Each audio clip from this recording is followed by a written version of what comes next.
زلزله بیګا مې زړه هسې راډک شو، وارخطا غوندې شو، په ټول وجود مې عجیبه شان کیفیت حاوي شو. زما د ذهن سمندر کې د جانان خیالونه چپه چپه شو، راخواره شو، په موجونو سر شو. دا سویلو سره مې خلاص مان ته پورته کړله، د څوارلسمې په سپوږمۍ مې سترګې خښې شولې چې دغې پړق ما کې یو جوش او یو خواهش پیدا کړو. زه د خلکو نه یو بل جهان ته لرې بوتلم، لاړم ځان له د یو خوړ په غاړه کېناستمه. ما ویل نن یوه دردناکه افسانه لیکمه. د خپلې مینې د اظهار کردار مې هم زړه غوښتو او د جانان د محبت اظهار مې هم زړه غوښتو، خو د اظهار له مې په ذهن کې لفظونه کتل، دغه تصویر له مې نایابه شان رنګونه کتل. زه او جانان دواړه د یو بل د وفا لیوني، دواړه یو بل پسې د یو بل نه سیوا لیوني.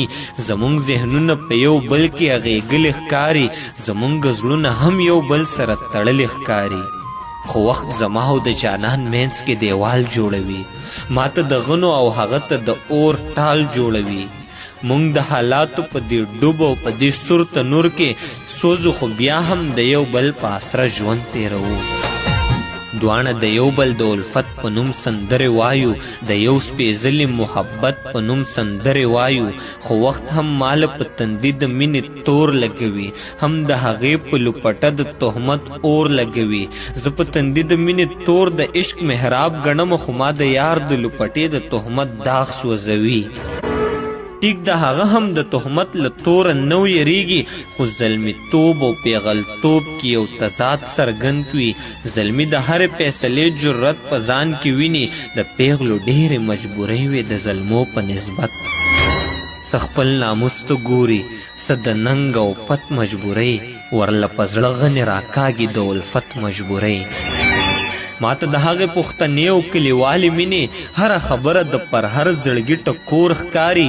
ما ته یې هر نظر د ژوند په دې تاوژن سفر کې لکه د سیوري په خپل سر باندې راخور ښکاري.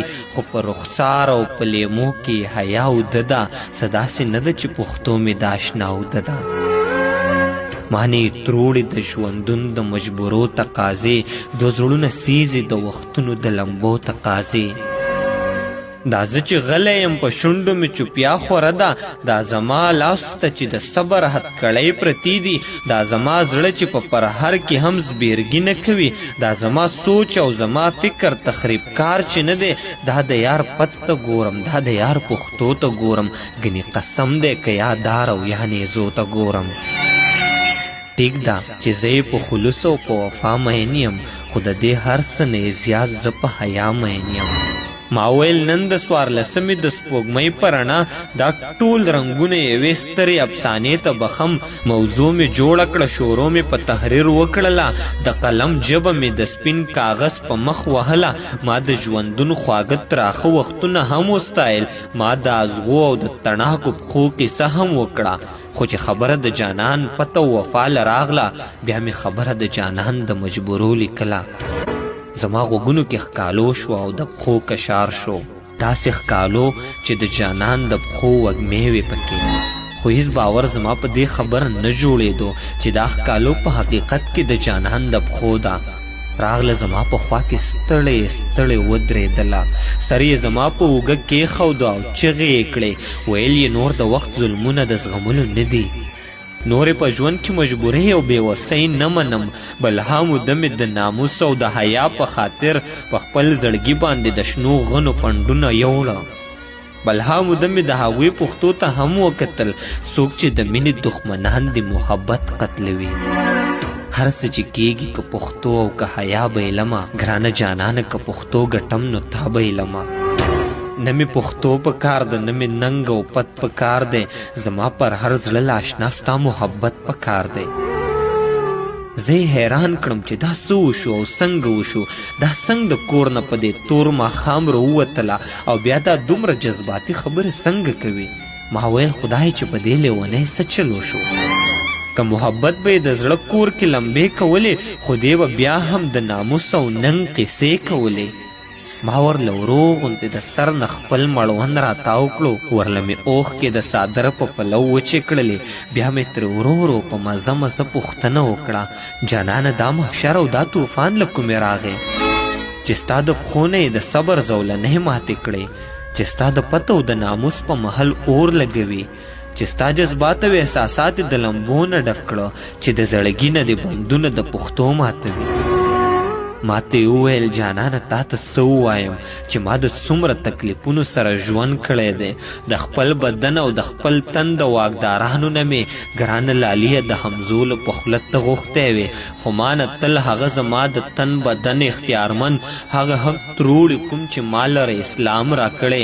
هغوی دا وایي ستا بیخي ځان کې اختیار نشته دی، خو د دې ظلم باوجود مې ورته هم وویل چې زه بس خیر دی، زه به خپله مینه هیره کړمه، خو ما یو عزم یو تدبیر یو فیصله کړې ده. ما ویل زه به ستاسو سپینې پګړۍ تورې نه کړم، زه به مدام ستاسو ناموس ستاسو پښتو ته ګورم، خو زه یو سوال کوم، یو عرض، یو منت کومه، ماله به بل چېرته ملګری د ژوندون نه ګورئ.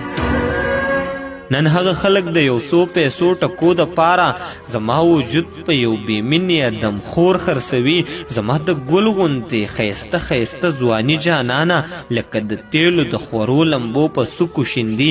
پښتو دې وسوځي خو دا ظلم به ونه منم، حیا دې خاورې شي خو ګرانه تا به ونه بایلم. زما به ستا تصویر د زړه د فریم نه څنګه وځي او بیا به بل تصویر په دغه فریم کې څنګه ځایږي، یا مې د دې مفاد پرست خلکو نه لرې بوزه، جانان یاره له په خپلو لاسو زهر راکړه.